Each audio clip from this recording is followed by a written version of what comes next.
Because I felt bad. Some of those kids had plastic bags I waiting said- for candy. Vultures. Yeah, vultures. Here we go. Good evening. This is a regular scheduled meeting of the Finance and Personnel Committee for Tuesday, November 11th. All members of our committee are present. First item, public comment. Any public comment? Any public comment? Any public comment? Next item, discussion and consideration approving a cigarette, tobacco, and electronic vaping device retail license for Swing Anytime LLC for premises located at 49 Liberty Avenue. Shanna? Yep, so they filed all the correct paperwork, paid the fee, everything was approved through the police department. So now I'm just asking for final approval for Swing Anytime to get their cigarette, tobacco, and electronic vaping device retail license. Okay, this is the place out at Walmart, on a strip mall. Any questions or comments? No questions. If not, I'll look for a motion. Motion approved. Motion is. And second. Any further discussion? If not, all in favor say aye. Aye. Opposed? Motion carried. Next item, discussion and consideration approving the personal use of city vehicle policy as presented for Chief Tony Burghardt. Steve? Again, we don't have a current policy in place in case of normally a emergency personnel would look to take a city vehicle home with them for the main purpose of being able to respond to emergencies from home. Fire Chief Tony Burghardt had requested us to look at this, and so what you're really doing is not necessarily just approving him to take it, is the fact of creating this policy by which anybody else in the future that would request it would have to also live up to. Now, his does have a caveat in the fact of, if granted, Chief Burghardt had also stated that he would be willing to, on this situation, relinquish his raise for next year, knowing that the financial situation the city is in for the 2026 budget. What you're approving, though, tonight is just the policy. Again, in regards to anything else or his deal, it is a different situation, can be done internally. So I will take any questions you may have. Yes? I raised this before the meeting, but the like statement that he would sign doesn't, it only says that he's supposed to cover fuel costs for home to work and work to home. It doesn't say that he would cover any other effective fuel costs. So I think it should just say like any non-work fuel costs would be covered by him. I also just like, if other jurisdictions are doing this, I think we just need to define like who should be allowed to do this like effectively. Like it makes sense for him because he's like, you know, going to be responding to emergencies, but I'm assuming that like, you know, somebody in the finance department, no offense, like doesn't need to take a vehicle home. And then last thing, I know we're not voting on this, but it doesn't make sense to me to like take his like position that he should not get his raise. Like, I think he should get his raise, like, and we should just do what other communities do. Steve, I got a question. Is this Yeah. strictly applying to, after we approve a policy, assuming we're approving it, strictly applying to the fire chief? Or will it apply, will the general policy apply to? This would be a general policy for anybody that would, again, look to request to take a vehicle home with them with the availability of the vehicle, obviously. We'd have to make sure that the actual situation was there, that, again, it made sense financially for us.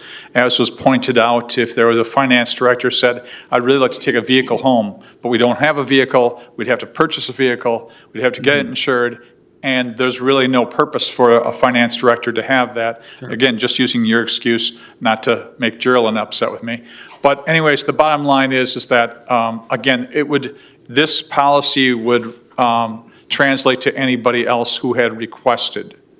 Mostly, I mean, the only three individuals, three department heads that I've ever known that had true need for a vehicle to take home, I shouldn't even say, there could be up to 5.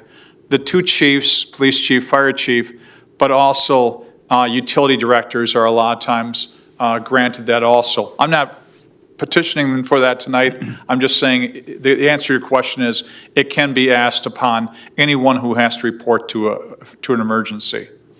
Now, those other individuals, by the way, the utility director, for instance, drives his own vehicle, and then he gets reimbursed for mileage for driving it around. So that might be something in the future, we just simply say, no, we'll give you a city vehicle, and just gas up on us. Justin? I mean, can we like make this policy so that it only applies to like department chiefs and then it's not sort of like some generally applicable policy? Like if you're saying there's only like 5 legitimate people who would need to do this. You could. Sure. That makes sense. That makes sense. Years ago, Steve, I don't know, we must have had a policy years ago. We used to have a white Chevrolet utility van. When a bunch of us guys would go to mid-Moraine dinners and stuff, we would use that van. And that was quite a few years ago, but. That, we I used believe, was the fire department vehicle? No, it was a city utility. Bill Rippon, the engineering department, had this vehicle. But it got used by everybody. It was just a city utility van that the rec department needed it today. They used it. Yeah, we had a white Dean, van. you can go back to that policy. Remember that? Sure. And It was a city van, and whoever needed a city vehicle. Do you want to stand by this Yeah. microphone, please? state your name and address and get 3 minutes. No, the city had a 8-passenger van or something like that. And it was parked in City Hall at the garage out here. Yes, it was, And right. whoever needed a vehicle could use it. Could use We it. used it for all mid-Moraine meetings, and Sure. it worked out fine. Engineering department used it. Sure, they did too. I guess whoever needed a van that particular day for that reason. Or if you had a group of people that were going someplace, you just, Sure. they Used the just van. took it. Right. Yeah. And I'm sure we might have had a policy on that way back. But, I couldn't tell you that. okay, either way, we're looking at a new policy tonight, so. Any other questions or comments? Tony, anything? No, just Okay, how it is. well, I'm going to look for a motion then on this policy. I'll make a motion to approve, limiting it to department heads and modifying that form to be clear that any like city use, you are responsible for the fuel. I agree with Is that. there a second? I'm looking for a I second. second. She said. Second. Any further discussion? No. You mentioned earlier, Steve, emergency use. You know, this may not apply to emergency use, right? Actually, normally it is. So in other words, if a fire chief, police chief are at home and they need to get to an emergency, they have a vehicle, they can flip the lights on and get to the emergency quicker and respond directly from home versus driving into the station, grabbing a vehicle with lights and sirens, and then get to the emergency. Okay, makes sense. Makes sense. All right, I think we had a motion and a second. Any further discussion? No. If not, all in favor, say aye. Aye. Opposed? Motion carried. Next item, discussion and consideration of authorizing appropriate city officials to enter into the 2026 collective bargaining agreement and side letter of agreement with WPPA LEER Local 464 pending any legal language edits if necessary and approved by WPPA LEER Local 464.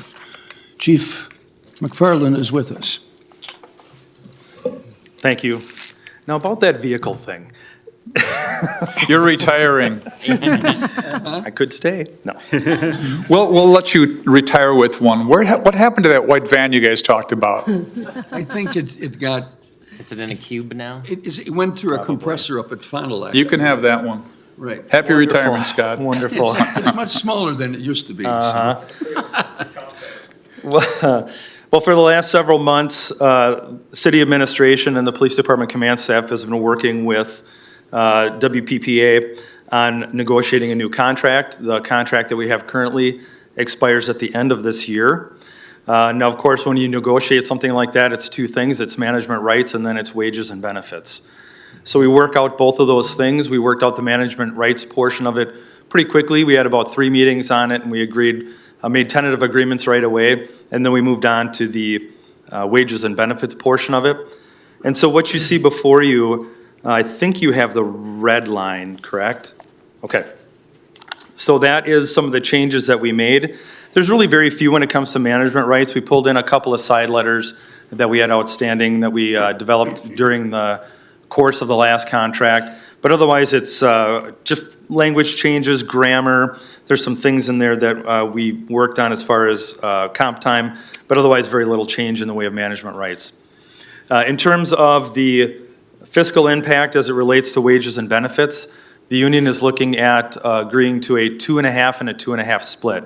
So that means at the very end of this year, they would get 2.5% increase in wages, and then they would also get another 2.5 in July 1st, which is effectively for us approximately a 3.75% for the entire year 2026 fiscal budget.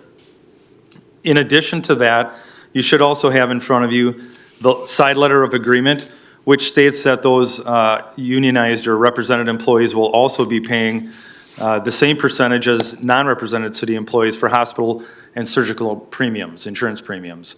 And so for the year, they will all be paying exactly the same as everyone else.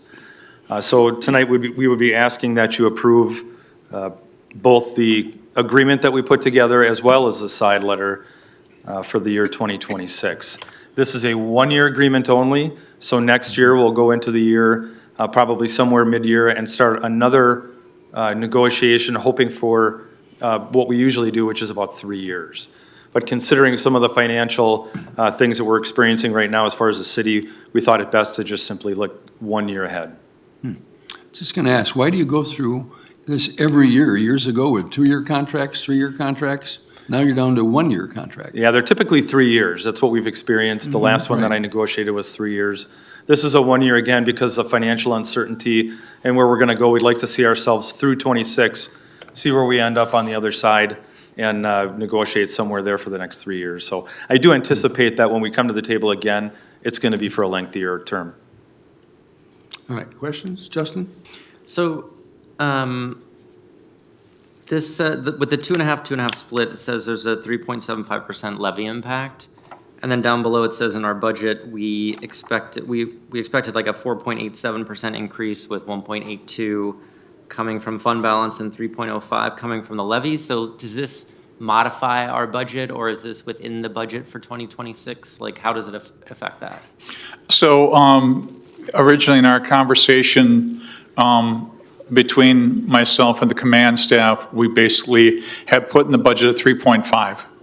And we said, if there is any fluctuation to the amount that we agree on for the union contract, that we need to find additional savings somewhere else in the budget.